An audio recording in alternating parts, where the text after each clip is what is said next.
여러분 안녕하세요. 정가병의 쉬운 경제 이야기입니다. 오늘은 우리 젊은 세대들의 경제 고민을 한번 들어보도록 하겠습니다. 어떤 문제들을 안고 계시나요? 이 세대들이 소유할 수 있는 금융자금들은 상전자인데 만약 투자를 해보고 싶다면 소액으로 무엇에 투자를 하는 게 제일 좋은 건가요? 네, 가장 좋은 질문인데 가장 답변하기 어려운 질문이네요.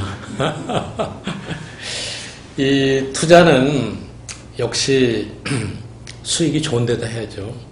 그게 정답입니다. 주식을 살 때는 올라가는 주식을 사셔야 되고 떨어지는 주식을 사시면 안 되죠. 그리고 올라갈 때 사고 떨어질 때 빨리 팔아야 되는 거죠. 경제학자들은 투자에 대해서 중요한 몇 가지 원칙을 얘기합니다. 제1원칙은 계란을 한 바구니에 담지 말라.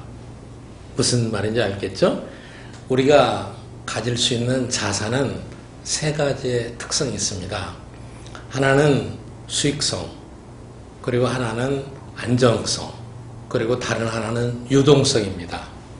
어떤 자산은 수익성이 높지만은 수익성이 높고 안전한 자산, 동시에 두 가지 특성을 갖고 있는 자산은 찾기가 힘들어요. 그런 자산이 있으면은 최고죠. 수익성이 높은 자산은 대개는 위험을 동반합니다. 그렇죠? 그 다음에 이제 안정성이 높은 자산은 수익성이 되게 낮아요.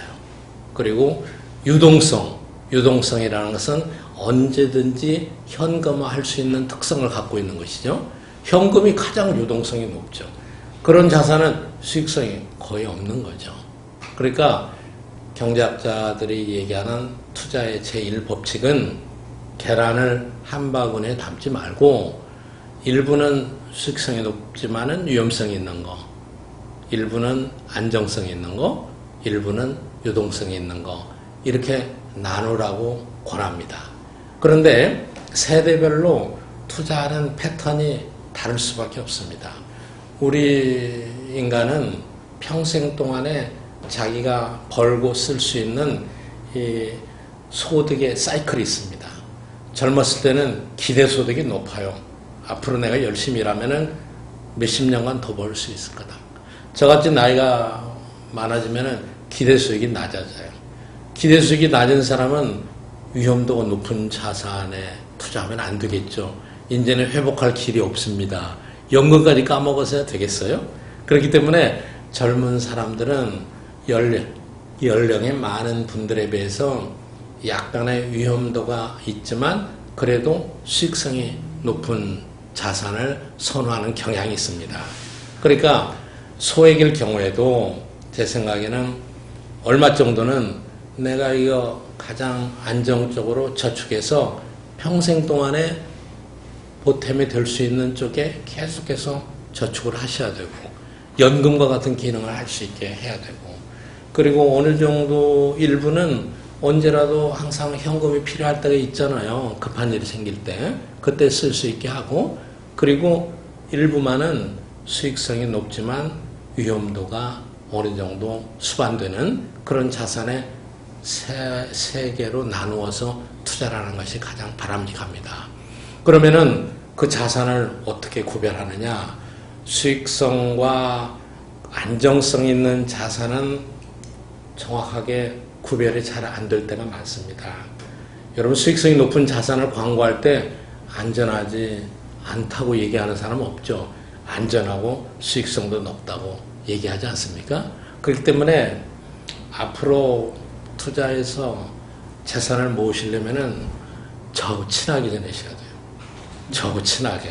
왜 저하고 친하게 지내야 되느냐? 경제 공부를 많이 하셔야 됩니다.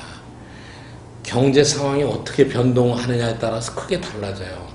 예를 들자면은 채권은 그동안에 아주 안정적인 자산으로 인식되었습니다. 그런데 채권의 수익률이 마이너스까지 내려가기도 했었잖아요. 최근에는 채권에 투자했다가 연세가 많은 분들이 굉장히 많은 액수의 연금을 맡겼다가 상당히 어렵게 된 경우도 있었어요. 채권은 고정된 소득이다. 픽스드 인컴이라고 알려져 있었는데 경제 상황이 변화하면서 변하거든요. 그러니까 투자에서 100% 성공할 확률은 어느 누구한테도 없습니다. 미래는 불확실하니까. 우리가 미래를 정확히 알고 있다면은 아무도 어렵게 사는 분들이 없겠죠. 그리고 미래를 정확하게 예측한다면은 그것은 과학이 아니죠. 믿거나 말거나 미신에 해당될 수밖에 없는 것이죠. 그러니까 투자는 3분법의 원칙에 의해서 수익성, 안정성, 유동성을 항상 구별하셔야 되고, 투자는 경제 상황에 따라서 항상 변동하는 것이기 때문에 경제 공부를 항상 열심히 하셔야만 됩니다. 그리고 젊은 층은 비교적 노인층보다도 수익성이 많은 자산에 관심이 있기 때문에 그럴수록 위험을 잊어버려서는 안 됩니다.